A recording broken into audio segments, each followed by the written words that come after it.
25 तारखेपासून आमरण उपोषण पुन्हा सुरू करणार आहे। आमच्या गावात कोणत्याही राजकीय नेत्याला येऊ दिलं जाणार नाही। एकाच ठिकाणी महाराष्ट्रभर सर्कलला ताकदीनं साखळी उपोषण सुरू केले जाणार आहे।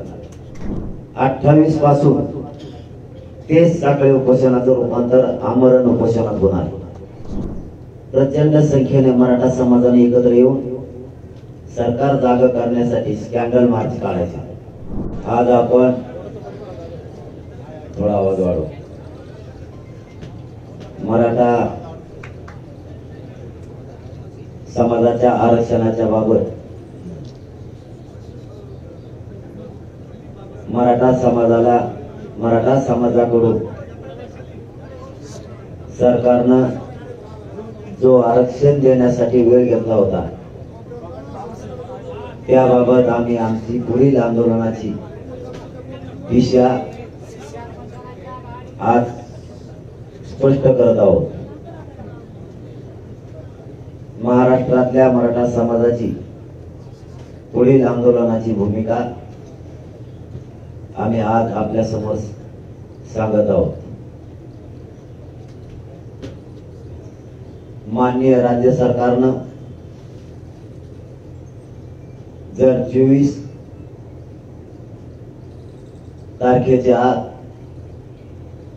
मराठा समाजाच्या आरक्षणाचा निर्णय घेतला नाही तर 25 तारखेपासून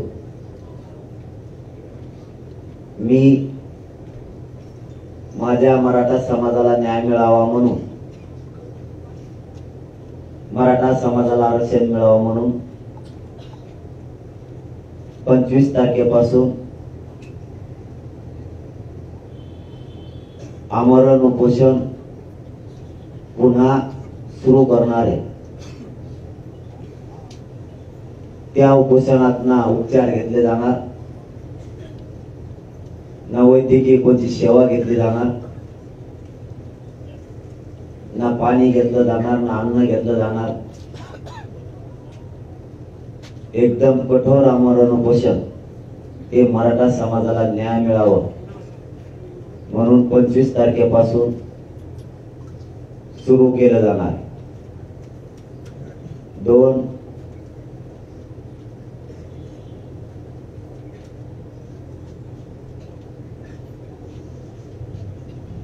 आमच्या गावात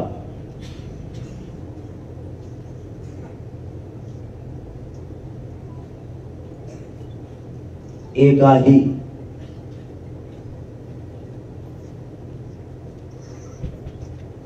महाराष्ट्रातल्या मराठा समाजाचा आरक्षणाचा प्रश्न सुटेपर्यंत आमच्या गावात कोणत्याही राजकीय नेत्याला येऊ दिलं जाणार नाही।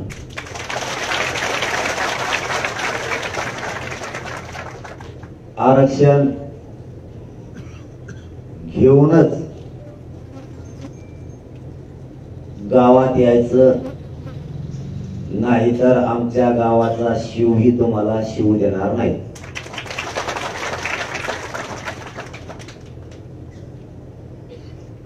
ती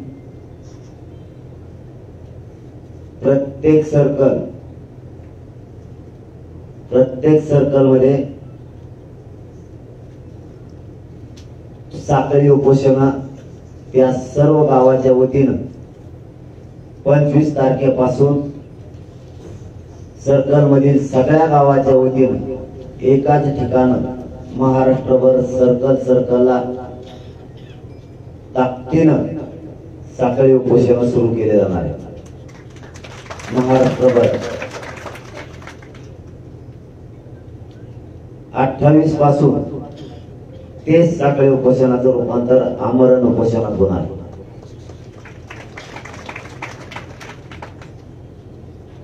याची सर्कल निहाय तयारी मराठा समाजाने केलेली आहे आणि सगळ्या गावांना त्या सर्कलच्या ठिकाणी किंवा मोठं गाव असेल तर त्या ठिकाणी आसपासच्या सगळ्या गावांना एकत्र कायमस्वरूपी बसून राहायचं.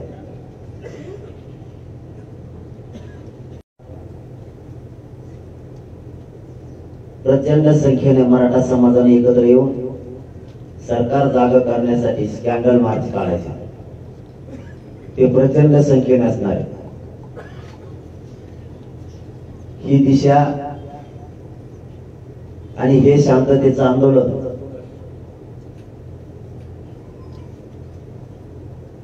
सुरू झाल्याच्या नंतर म्हणजे हे सरकारला झेपणार नाही आणि 25 तारखेला आपण पुन्हा आंदोलनाची एक दिशा सांगणार आहे. ही झेपणार नाही आणि 25च्या नंतरच सरकारला पेलणार नाही. ती दिशा पुन्हा एकदा मराठा समाजाला 25 तारखेला उपोषण सुरू होताना सांगितले जाईल. कारण 2 टप्पे पाडल्याशिवाय मराठा समाजाला न्याय मिळत नाही. मात्र सरकारनं ही गोष्ट गांभीर्याने घ्या की हे होणारे आमरण उपोषण आणि होणारे सरकारचे साखळी उपोषण हे महाराष्ट्रातले 5 कोटी मराठे चालवणार आहे.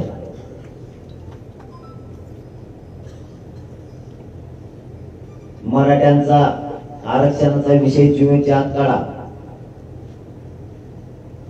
तुम्हाला हे 4 दिवसात झेपणार नाही.